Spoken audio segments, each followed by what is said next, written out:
Olá, queridos alunos, vamos continuar aqui a nossa aprendizagem na magnífica língua portuguesa. Eu sei que vocês estão aprendendo um universo totalmente novo e agora vamos continuar a colocar um pouco mais de informação nesse universo. Vamos iniciar mais uma aula. Nessa aula, nós vamos falar de um conteúdo que vocês estudam desde as séries iniciais na escola, que é o conteúdo que fala da fonética e da fonologia. Vocês podem até não ter ouvido falar com esse nome, mas com certeza vocês ouviram falar em acentuação, em divisão silábica, em classificação pelas palavras de acordo com a sílaba tônica. Pois é, todos esses conteúdos estão dentro do universo da fonologia e da fonética. Qual é a diferença?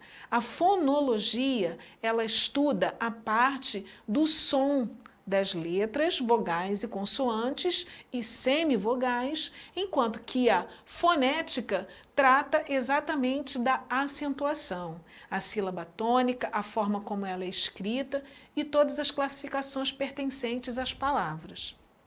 E aqui na imagem, nós temos exatamente a divisão da classificação que pertence a cada área em específico. Vamos continuar nossos aprendizados. A fonologia é a parte da gramática que estuda os sons da língua, quanto à sua função no sistema de comunicação linguística e quanto à sua organização e classificação. É importante a gente aprender agora que dentro do universo das frases que compõem um texto, dos parágrafos, das sentenças, nós temos a menor unidade sonora de uma palavra, que é exatamente o fonema.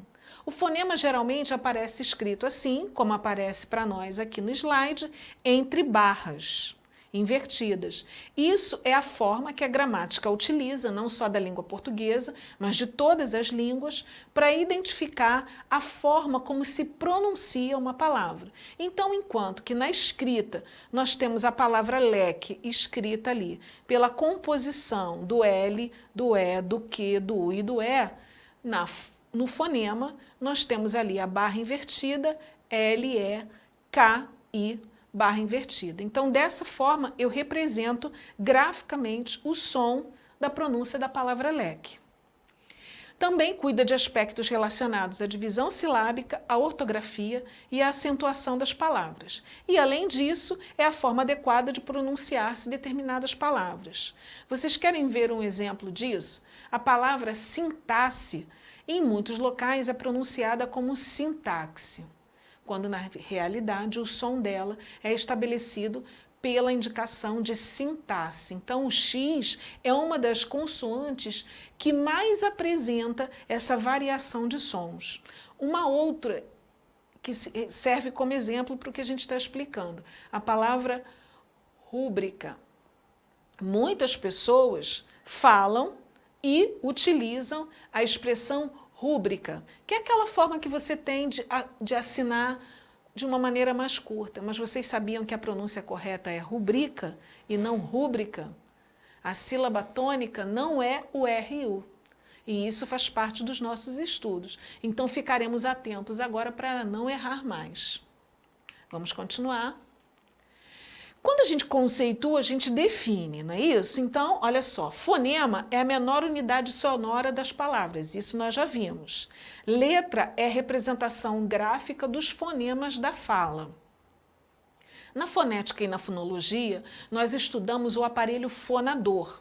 O que é o aparelho fonador? É exatamente essa parte nossa que envolve a fala e inclui a respiração, todos os órgãos aqui, olha, nossa traqueia, laringe, faringe, diafragma, pulmões, o nosso palato, que é o céu da boca, a língua e os dentes. Então percebam que até para estudar gramática, a gente precisa conhecer esses órgãos.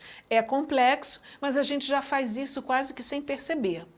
Há palavras que possuem um número de letras maior do que o número de fonemas. Então vamos ver alguns exemplos. Olha, chuva. Olha a escrita da palavra, como nós conhecemos, C-H-U-V-A, e a representação dela de acordo com o fonema, barra invertida, X-U-V-A.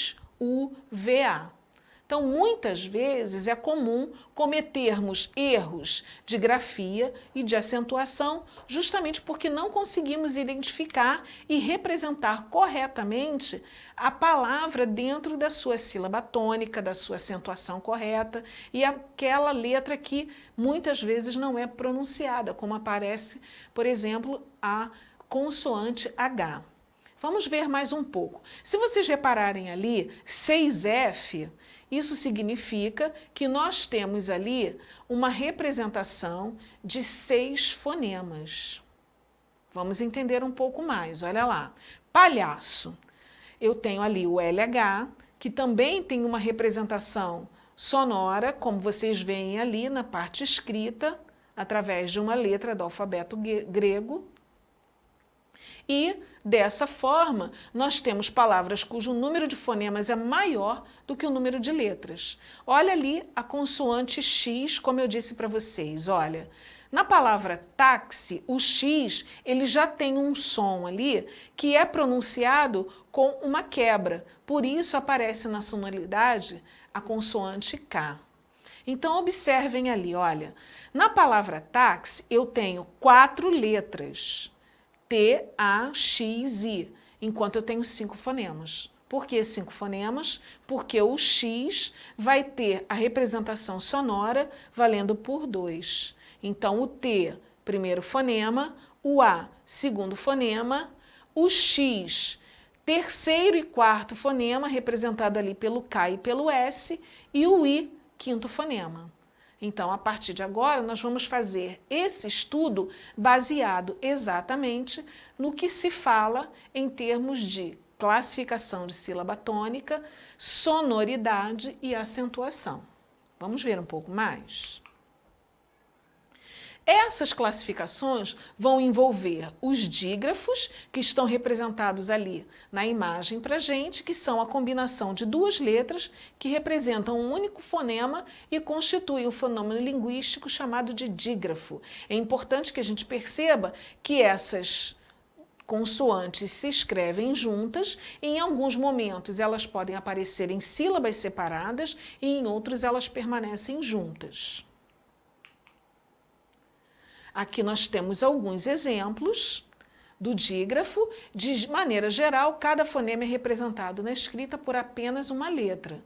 Mas existem outros casos, como nós já vimos anteriormente, onde algumas consoantes se encontram, representam mais de um som ou, em alguns momentos, representam um único som.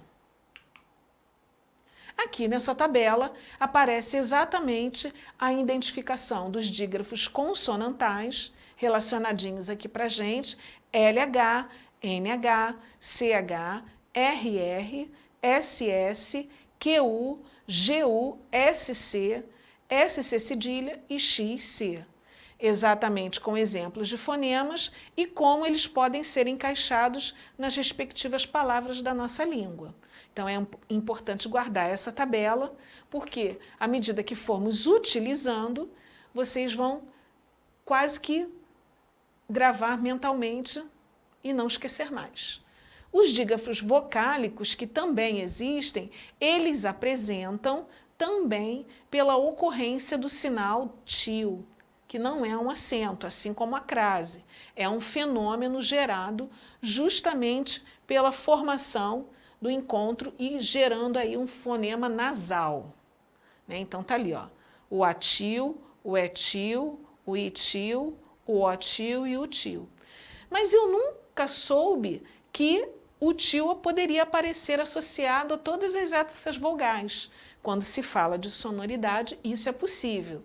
E aí tem os exemplos na tabela das letras e da palavra.